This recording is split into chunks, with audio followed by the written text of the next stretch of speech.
Mais uma vez, programa Estação Saúde começando e eu quero te convidar para assistir ao programa de hoje. Hoje nós falaremos sobre um tema muito importante, um tema relacionado à ansiedade e às redes sociais. Sabemos que as redes sociais, elas foram criadas com o intuito de aproximar as pessoas que estão longe umas das outras, trazer informação, de uma certa forma, né, mostrar aí o lifestyle que é a sua vida, né, a minha, a sua, enfim. Mas, infelizmente, ela tem causado essa ansiedade em algumas pessoas. E eu estou trazendo hoje aqui a psicóloga clínica, Jéssica Constantino de Paula. Seja muito bem-vinda ao programa Estação Saúde. Imagina. Jéssica, para a gente começar, então. O que é, né, se existe mesmo essa ansiedade relacionada a esse mundo das redes sociais? Sim. Como tu estava comentando ali no início, faz muito sentido, realmente há uma ansiedade ligada a esse mundo tecnológico, principalmente depois da pandemia, isso se intensificou. E o que seria isso, né? Eu não sei se vocês já passaram por isso, ou se tu já passou por isso também. Eu me coloco nesse caminho também, de sentir às vezes a necessidade de estar na internet o tempo todo, estar conectada. Normalmente pessoas que trabalham também com as redes sociais sentem essa quase como uma necessidade de estar ali sempre presente, porém, isso se não muito dosado, se não for bem dosado, pode gerar uma carga de ansiedade muito grande. Hoje, na tua experiência clínica, é comum as pessoas referirem dificuldades, né? Eu entrevistei recentemente, eu não sabia que existia isso, de repente até pode ser que tu não saiba, mas existe dentro do Hospital da USP em São Paulo uma clínica para tratar viciados em rede social. Sim. Hoje, na tua experiência, tu lida com esse tipo de público? Sim, eu trabalho, a minha especialização é com transtornos de ansiedade, sim, e lá em São Paulo eles fazem um trabalho excelente, que é realmente relacionado ao uso das redes sociais e da tecnologia como um todo, né? A gente fala muito de redes sociais, a gente pensa nas principais redes, mas também é o videogame e outros, enfim, aplicativos. E isso acontece bastante. Até tem um termo que está sendo bastante utilizado ultimamente, que se chama FOMO.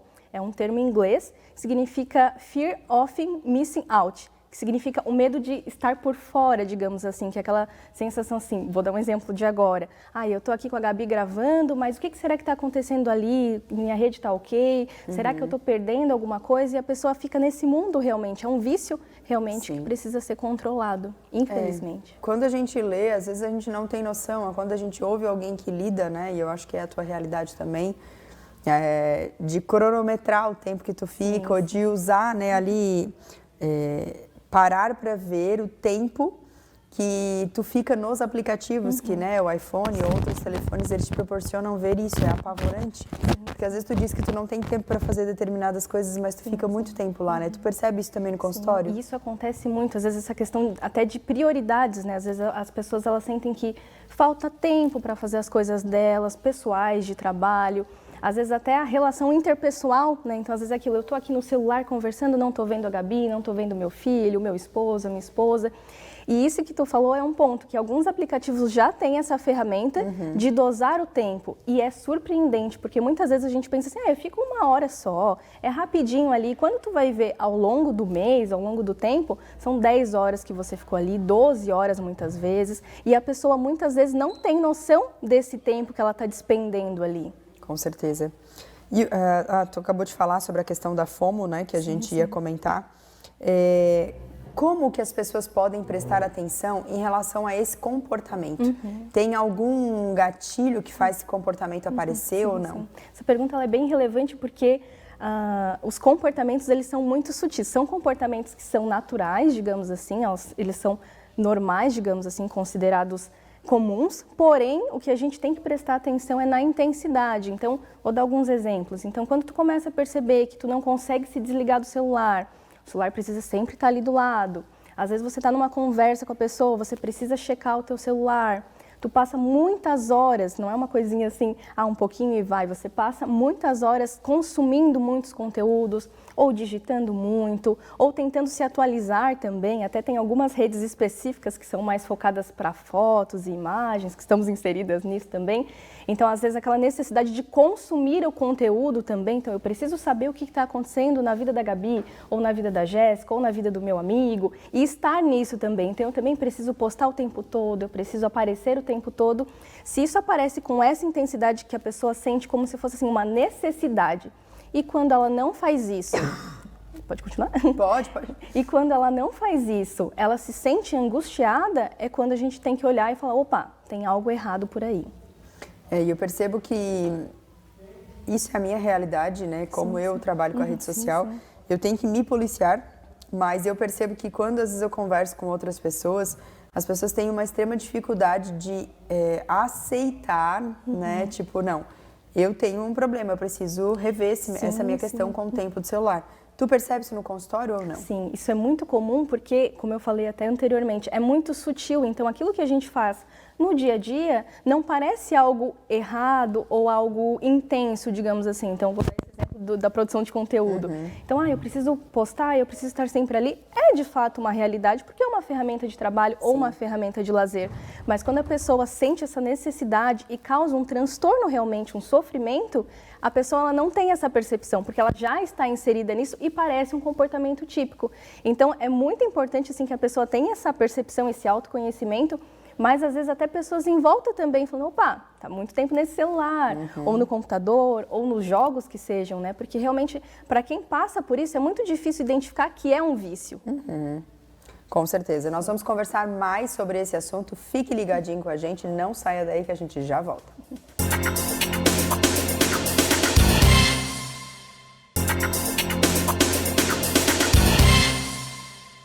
O programa Estação Saúde está de volta.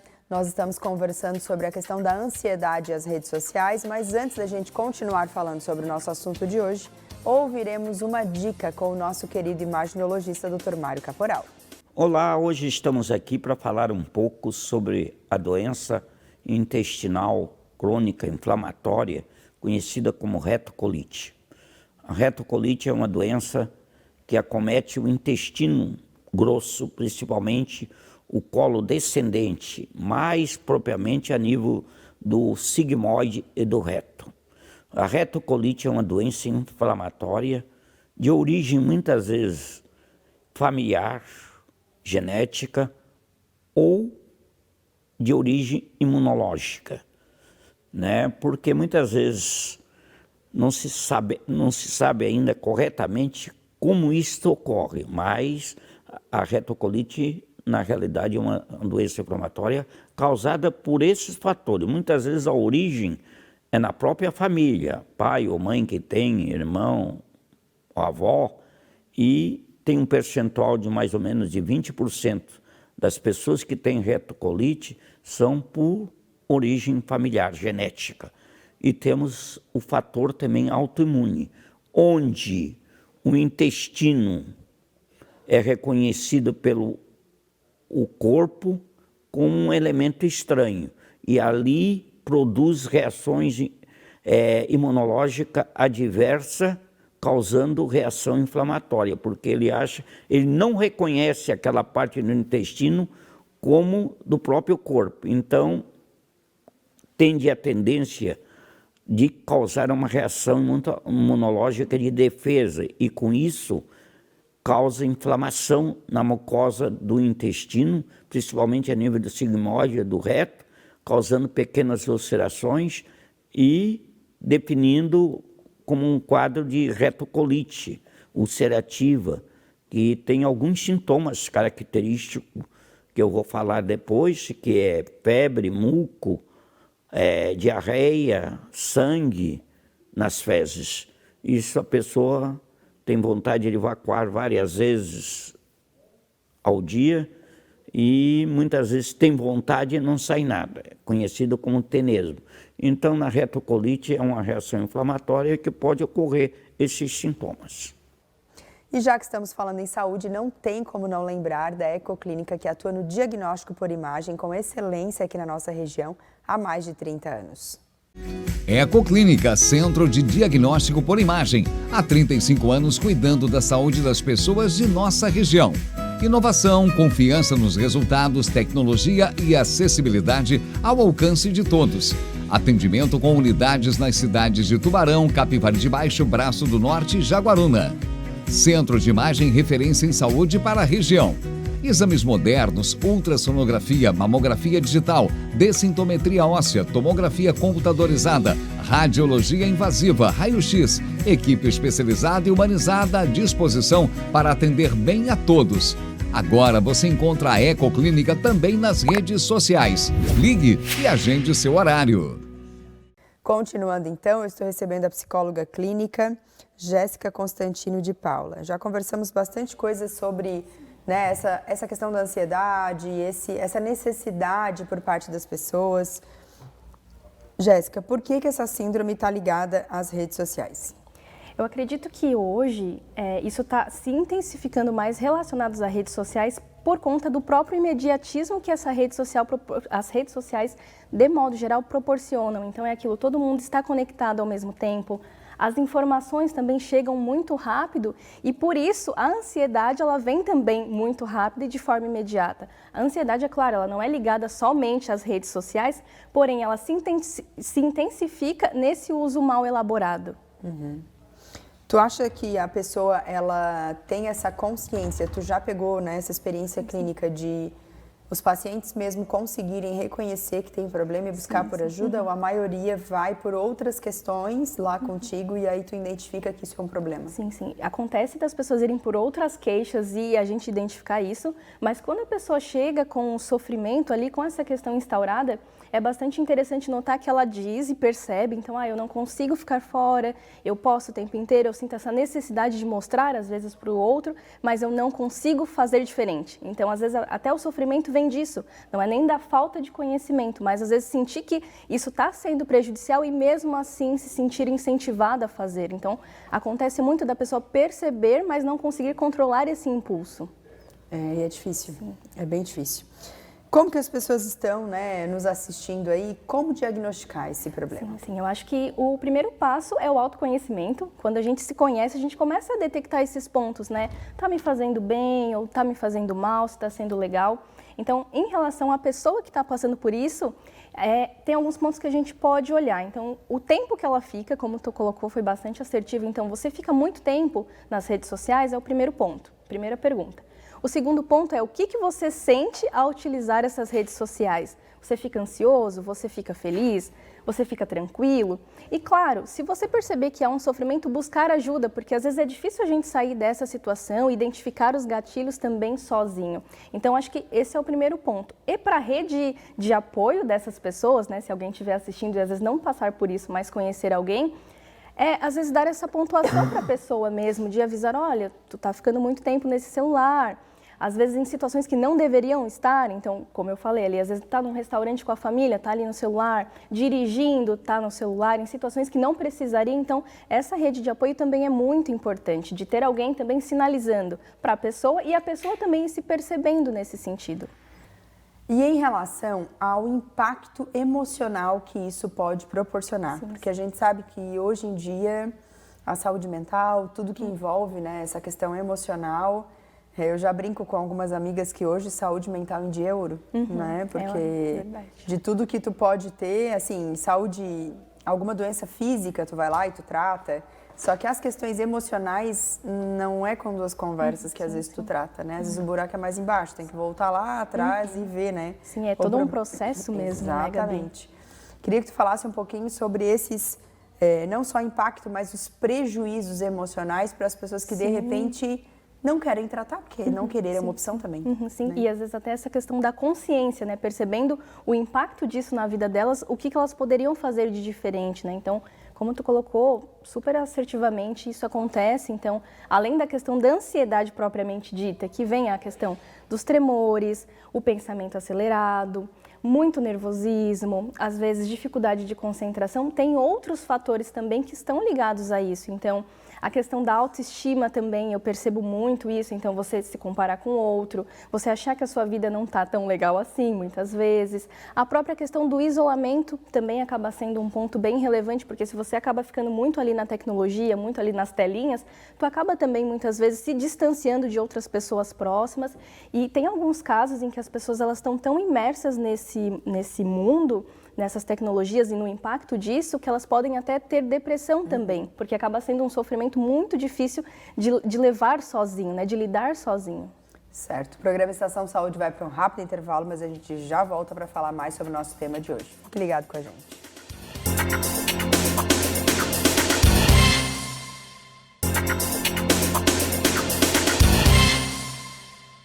O programa Estação Saúde de hoje está de volta. Hoje nós estamos conversando sobre a ansiedade e as redes sociais, mas antes eu quero falar algo para vocês. A saúde bucal ela é essencial e ela tem que estar, né, gente, em boas mãos. Por isso que a Clínica Lima conta com equipamentos de ponta e com especialistas capacitados em implantes, aparelhos, clareamento, tratamentos, restauradores, de canais estéticos e todos os tipos de próteses dentárias. A Clínica Lima fica na Avenida Expedicionário José Pedro Coelho, 1141, no centro de Tubarão. E o telefone para você que ficou interessado, 48 3631 3300. Voltando para o nosso tema de hoje nós estamos falando sobre a ansiedade e as redes sociais.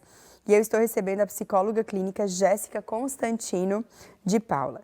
Jéssica, em relação alguma dica para as pessoas entenderem ou terem essa percepção? Como tu falou, não só a pessoa, mas quem está próximo também. Sim. Porque eu lido com relacionamentos. E muitas vezes a própria pessoa ela não consegue enxergar sozinha. Sim. E aí, no consultório, quando às vezes o celular é um problema, eu dou algumas dicas, né, para os dois poderem conversar e melhorar em relação a isso. De que forma as pessoas podem estar ajudando quem tem esse problema? Claro, eu acho que isso também é um ponto, como tu colocou, trabalhando com relacionamentos também, acaba sendo mais um agravante, se isso não é bem dosado numa relação e tudo mais.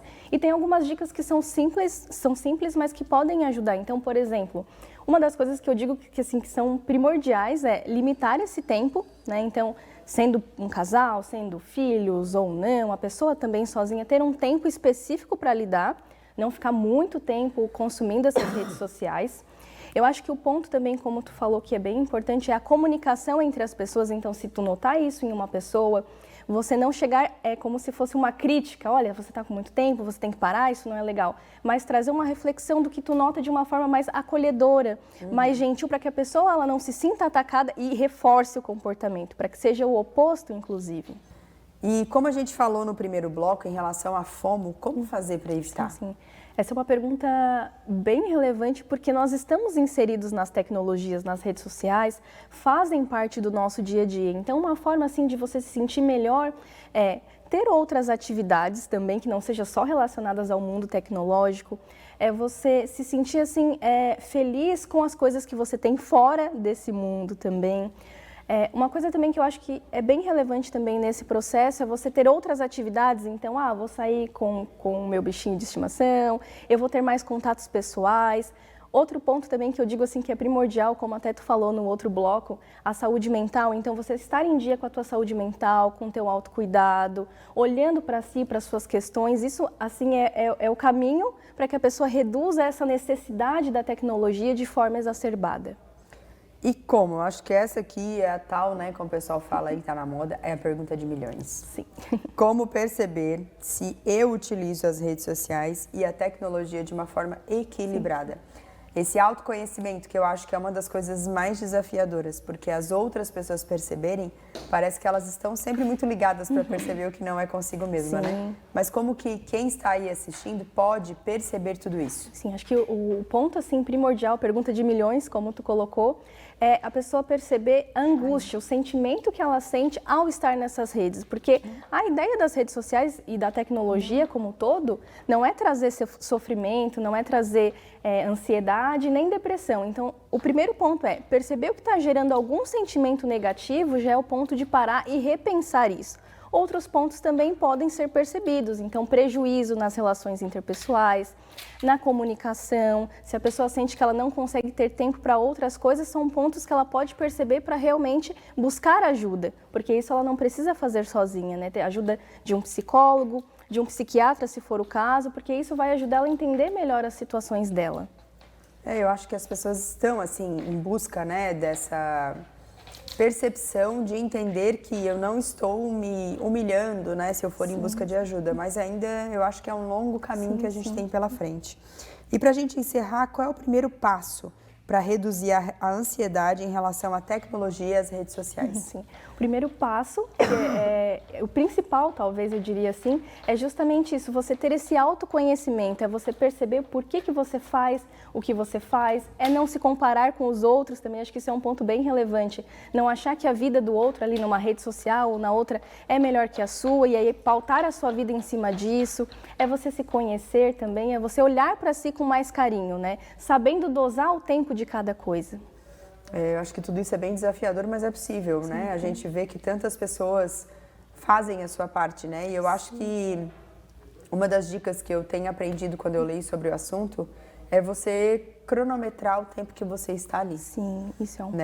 Quando a gente chega em casa, a gente precisa entender, mas eu continuo trabalhando em casa. Sim. Mas será que eu preciso continuar trabalhando até meia-noite? Não dá para, né, reduzir isso? Sim. Então, eu acho que é essa autopercepção e, claro, quem ama também avisa, cuida, claro, né? Sim. Eu acho que isso é muito importante também. Sim. Para a gente encerrar, né, gostaria que tu desse aí uma dica importante para quem está nos assistindo em relação a esse assunto. Então, sobre esse assunto, se você passa por isso ou se você conhece alguém que passa por isso, o primeiro ponto é não se desesperar. Isso pode acontecer e tudo bem também, né? Tudo isso que a gente trouxe aqui, toda essa conversa, faz parte de um autoconhecimento, um processo. Então, se tu identificar que passa por isso ou que tem alguém que passa por isso, busque ajuda. Como a Gabi relatou, não é vergonha nenhuma buscar ajuda, pelo contrário, é um ato de coragem, é um ato de amor próprio realmente. E realmente aquilo, como a gente falou, olhar para a tua saúde mental. Essa é a base de tudo. Essa é a dica de milhões. É. Com certeza, gente, a saúde mental, quando a gente fala, é relacionada a tudo, né? É você olhar para você, é você conseguir fazer algo que você gosta. Principalmente as mulheres que estão nos assistindo, a gente vive aí, né, uma era, às vezes uma vida toda, né? Achando que a gente tem que cuidar da casa, dos filhos, do marido, tem que dar conta de tudo, mas na verdade a gente precisa entender que nós somos a coisa mais importante que existe na nossa vida. Isso não é egoísmo. Isso não é só pensar em si mesma, mas uma mulher bem, emocionalmente falando, é uma mulher que consegue cuidar muito melhor dos seus. Então, é totalmente o oposto do que as pessoas falam. Jéssica, eu quero te agradecer e eu quero deixar aí esses últimos 2 minutos para que você, né, dê as suas redes sociais, site, telefone, se quiser dar o endereço de onde você atende, fique à vontade. Claro. Então, antes de encerrar, eu gostaria de agradecer mais uma vez o convite. Foi uma honra estar aqui e falar de um tema que eu trabalho e gosto muito, né? Tratar a ansiedade, cuidar. E para quem quiser saber um pouquinho sobre o meu trabalho, sobre os atendimentos e tudo mais, vocês podem me procurar no Instagram com a ressalva, né? Um tempo cronometrado e tudo mais. Mas vocês podem me achar ali no jessicacp.psico ou no meu site também, www.jessicaconstantino.com.br. E ali tem mais informações sobre onde eu atendo, telefone e demais informações. Muito obrigada. Programa Estação Saúde encerra aqui. Mais uma vez, muito obrigada pela sua companhia, pela sua audiência e até semana que vem.